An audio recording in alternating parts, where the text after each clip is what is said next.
Hi friends, Lakshmi recipes Kannada YouTube ಚಾನಲ್ಗೆ ತಮಗೆಲ್ಲ ಸ್ವಾಗತ. ಇವತ್ತು ನಾನು ಎಲ್ಲರೂ ತುಂಬಾ ಇಷ್ಟಪಟ್ಟು ತಿನ್ನುವಂಥ ಒಂದು ಫಾಸ್ಟ್ ಫುಡ್ ಗೋಬಿ ಮಂಚೂರಿನ ಮನೆಯಲ್ಲೇ ಯಾವ ರೀತಿ ರುಚಿಯಾಗಿ ಹಾಗೂ ಕ್ರಿಸ್ಪಿಯಾಗಿ ಮಾಡ್ಕೊಳ್ಬೇಕು ಅನ್ನೋದನ್ನ ನಿಮಗೆ ತೋರಿಸ್ತಿದ್ದೀನಿ. ಒಂದು ಕಾಲಿಫ್ಲವರ್ನ ಈ ರೀತಿ ಹೆಚ್ಚಿ ಇಟ್ಕೊಂಡಿದ್ದೀನಿ. ಒಂದು ಅರ್ಧ ಕಪ್ ಆಗೋಷ್ಟು ಮೈದಾ ಹಿಟ್ಟನ್ನ ತೊಗೊಂಡಿದ್ದೀನಿ. ಒಂದು 1/4 ಕಪ್ ಆಗೋಷ್ಟು ಕಾರ್ನ್ಫ್ಲವರ್, ಒಂದು 2 ಮೀಡಿಯಮ್ ಗಾತ್ರದ ಈರುಳ್ಳಿನ ಈ ರೀತಿ ಚಿಕ್ಕದಾಗಿ ಕಟ್ ಮಾಡಿ ಇಟ್ಕೊಂಡಿದ್ದೀನಿ. ಸ್ವಲ್ಪ ಅಚ್ಚ ಖಾರದ ಪುಡಿ, ಒಂದು 1/4 ಕಪ್ ಆಗೋಷ್ಟು ಕೊತ್ತಂಬರಿ ಸೊಪ್ಪನ್ನ ತೊಗೊಂಡಿದ್ದೀನಿ. ಒಂದು 4 ಬೆಳ್ಳುಳ್ಳಿ ಹಾಗೂ ಸ್ವಲ್ಪ ಶುಂಠಿನ ಈ ರೀತಿ ಜಜ್ಜಿ ಇಟ್ಕೊಂಡಿದ್ದೀನಿ. ಖಾರನೂ ರೆಡ್ ಚಿಲ್ಲಿ ಸಾಸ್ನ ಯೂಸ್ ಮಾಡ್ತಿದ್ದೀನಿ. ಸ್ವಲ್ಪ ಸೋಯಾ ಸಾಸು, ಟೊಮ್ಯಾಟೊ ಕೆಚಪ್ಪು, ಸ್ವಲ್ಪ ಬ್ಲ್ಯಾಕ್ ಪೆಪ್ಪರ್ ಪುಡಿ, ಶುಂಠಿ ಬೆಳ್ಳುಳ್ಳಿ ಪೇಸ್ಟು, ಅರಿಶಿನ ಪುಡಿ, ಉಪ್ಪು ಮತ್ತು ಡೀಪ್ ಫ್ರೈ ಮಾಡಲಿಕ್ಕೆ ಎಣ್ಣೆನ ತೊಗೊಂಡಿದ್ದೀನಿ. ಮತ್ತು ನಾನು ಒಂದು ಪಾತ್ರೆ ಇಟ್ಟಿದ್ದೀನಿ. ಪಾತ್ರೆಯಲ್ಲಿ ನೀರನ್ನ ಕುದಿಲಿಕ್ಕೆ ಇಟ್ಟಿದ್ದೀನಿ. ಇದಕ್ಕೆ ಸ್ವಲ್ಪ ಇವಾಗ ಒಂದು ಅರ್ಧ ಟೀ ಸ್ಪೂನ್ ಆಗೋಷ್ಟು ಅರಿಶಿನ ಪುಡಿ ಮತ್ತು ಸ್ವಲ್ಪ ಉಪ್ಪನ್ನ ಸೇರಿಸ್ಕೋಬೇಕು. ಕಾರಣ ಇಷ್ಟೇ, ಕಾಲಿಫ್ಲವರ್ಗೆ ರಾಸಾಯನಿಕನ ಸಿಂಪಡಿಸಿರ್ತಾರೆ ಅಥವಾ ಇದರಲ್ಲಿ ಚಿಕ್ಕದಾದ ಹುಳುಗಳಿರುತ್ತೆ. ಆದ್ದರಿಂದ ನಾವು ಬಿಸಿನೀರಲ್ಲಿ ಅರಿಶಿನ ಮತ್ತು ಉಪ್ಪನ್ನು ಹಾಕಿ ತೊಳೆಯೋದ್ರಿಂದ ಅರಿಶಿಣದಲ್ಲಿ ಆ್ಯಂಟಿ ಆಕ್ಸಿಡೆಂಟ್ ಇರೋದ್ರಿಂದ ಇದು ಚೆನ್ನಾಗಿ ಕ್ಲೀನ್ ಆಗುತ್ತೆ.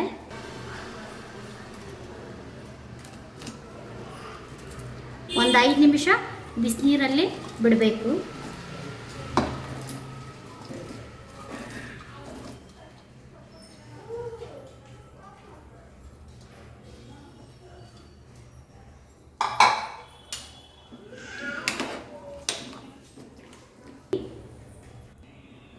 ಒಂದು 10 ನಿಮಿಷ ಆಯಿತು.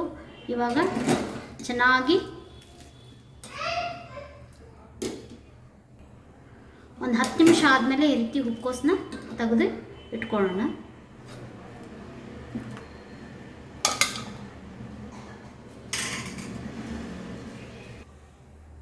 ಇವಾಗ ಪ್ಯಾನ್ಗೆ ಡೀಪ್ ಫ್ರೈ ಮಾಡಲಿಕ್ಕೆ ಎಣ್ಣೆನ ಹಾಕ್ತಿದ್ದೀನಿ. ಎಣ್ಣೆ ಕಾಯಲಿ ಅಷ್ಟರಲ್ಲಿ ನಾವು ಬ್ಯಾಟರ್ನ ರೆಡಿ ಮಾಡ್ಕೊಳ್ಳೋಣ. ಈಗ ನಾನು ಈ ಒಂದು 2 ದೊಡ್ಡ ಸ್ಪೂನಲ್ಲಿ ಮೈದಾ ಹಿಟ್ಟನ್ನ ತೊಗೊತಿದ್ದೀನಿ. ನೆಕ್ಸ್ಟ್ ಅದೇ ಸ್ಪೂನಲ್ಲಿ ಕಾರ್ನ್ಫ್ಲವರ್ ಹಿಟ್ಟನ್ನ ತೊಗೊಳ್ತಿದ್ದೀನಿ. ನೆಕ್ಸ್ಟು ಇದಕ್ಕೆ ಶುಂಠಿ ಬೆಳ್ಳುಳ್ಳಿ ಪೇಸ್ಟನ್ನ ಆ್ಯಡ್ ಮಾಡ್ತಿದ್ದೀನಿ. ನೆಕ್ಸ್ಟು ಸ್ವಲ್ಪ ಪೆಪ್ಪರ್ ಪುಡಿ, ಸ್ವಲ್ಪನೇ ಅರಿಶಿಣ ಪುಡಿ, ಸ್ವಲ್ಪ ಅಚ್ಚ ಖಾರದ ಪುಡಿನ ಹಾಕಿ ಒಂದು ಸಾರಿ ಡ್ರೈ ಮಿಕ್ಸ್ ಮಾಡ್ಕೊಳ್ತೀನಿ.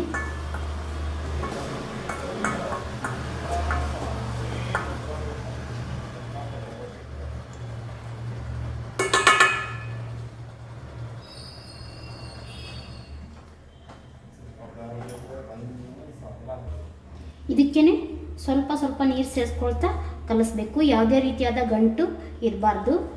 ಇದು ತೀರಾ ತೆಳುವಾಗಿ ಇರಬಾರ್ದು, ತೀರಾ ಗಟ್ಟಿಯಾಗಿ ಇರಬಾರ್ದು. ಆ ರೀತಿ ಕಲಿಸ್ಕೋಬೇಕು. ನೋಡಿ, ಈ ರೀತಿಯಾಗಿ ಇರಬೇಕು ಹಿಟ್ಟು. ಇದಕ್ಕೇನೆ ನಾನು ಅರಿಶಿಣದಲ್ಲಿ ತೊಳ್ಕೊಂಡಂಥ ಕಾಲಿಫ್ಲವರ್ನ ಸೇರಿಸ್ಕೊಂಡು ಚೆನ್ನಾಗಿ ಮಿಕ್ಸ್ ಮಾಡ್ಕೋಬೇಕು. ಮಿಕ್ಸ್ ಮಾಡಿಕೊಂಡು ಒಂದು 10 ನಿಮಿಷ ಮ್ಯಾರಿನೇಟ್ ಆಗೋಕ್ಕೆ ಬಿಡಬೇಕು. ಒಂದು 10 ನಿಮಿಷ ಮ್ಯಾರಿನೇಟ್ ಆದಮೇಲೆ ನಾವಿನ್ನು ಮೀಡಿಯಮ್ ಉರಿಯಲ್ಲಿ ಚೆನ್ನಾಗಿ ಡೀಪ್ ಫ್ರೈ ಮಾಡ್ಕೋಬೇಕು. ತುಂಬ ಹೈ ಫ್ಲೇಮಲ್ಲೆಲ್ಲ ಮಾಡ್ಕೋಬಾರ್ದು, ಯಾಕಂತಂದರೆ ಒಳಗಡೆ ಹಸಿ ಹಾಗೇ ಇರುತ್ತೆ.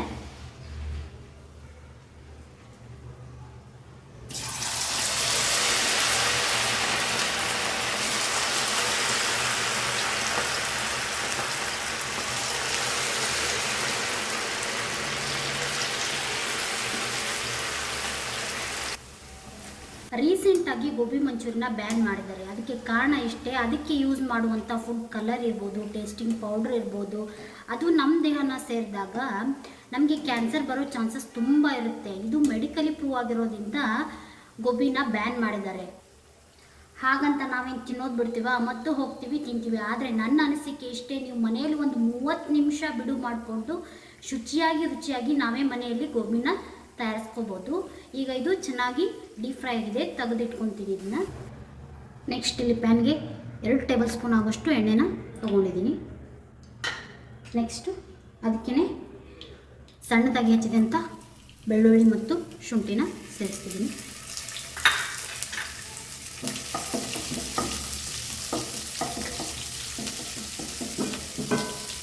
ಏನೇ ಒಂದು ಕಪ್ ಆಗೋಷ್ಟು ಈರುಳ್ಳಿನ. ನೀವು ಇದಕ್ಕೆ ಸ್ಪ್ರಿಂಗ್ ಆನಿಯನ್ನು ಕೂಡ ಯೂಸ್ ಮಾಡ್ಕೋಬೋದು.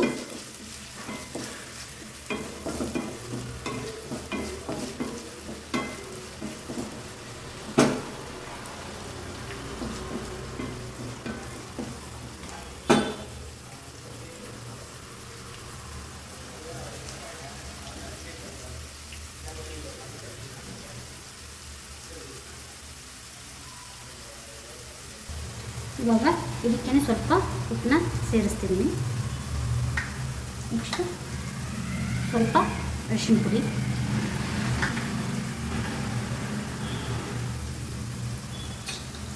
ಒಂದು 1/4 ಟೇಬಲ್ ಸ್ಪೂನ್ ಆಗುವಷ್ಟು ಪೆಪ್ಪರ್ ಪುಡಿನ ಆ್ಯಡ್ ಮಾಡ್ತಿದ್ದೀನಿ.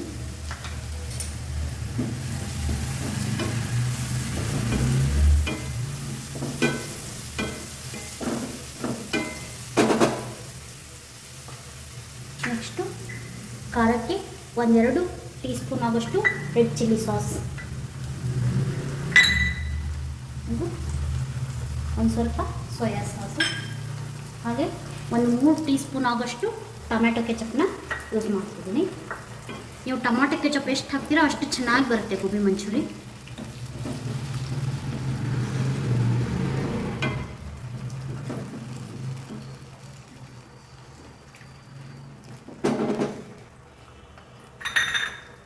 ನೆಕ್ಸ್ಟ್ ಇದಕ್ಕೆ 1 ಟೀ ಸ್ಪೂನ್ ಆಗೋಷ್ಟು ಕಾರ್ನ್ಫ್ಲವರ್ನ ನೀರಲ್ಲಿ ಕಲಸಿ ಈ ಮಿಶ್ರಣಕ್ಕೆ ನಾನು ಆ್ಯಡ್ ಮಾಡ್ತಿದ್ದೀನಿ.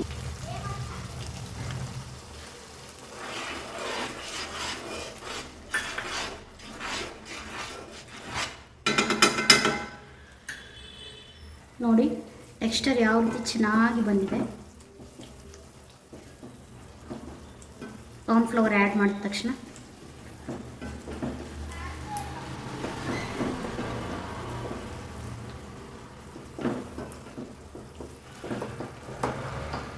ನೀವು ಈಗ ಇದಕ್ಕೆ ಸ್ವಲ್ಪ ಕೊತ್ತಂಬರಿ ಸೊಪ್ಪು ಸೇರಿಸ್ಬೇಕು. ಇವಾಗ ಇದಕ್ಕೆ ಸ್ವಲ್ಪ ಕೊತ್ತಂಬರಿ ಸೊಪ್ಪು ಸೇರಿಸ್ತೀನಿ. ನೆಕ್ಸ್ಟು ಡೀಪ್ ಫ್ರೈ ಮಾಡ್ಕೊಂಡಂಥ ಕಾಲಿಫ್ಲವರ್ನ ಇದಕ್ಕೆ ಆ್ಯಡ್ ಮಾಡ್ತಿದ್ದೀನಿ. ಚೆನ್ನಾಗಿ ಒಂದ್ಸರಿ ಮಿಕ್ಸ್ ಮಾಡ್ಕೊಳ್ಳಿ.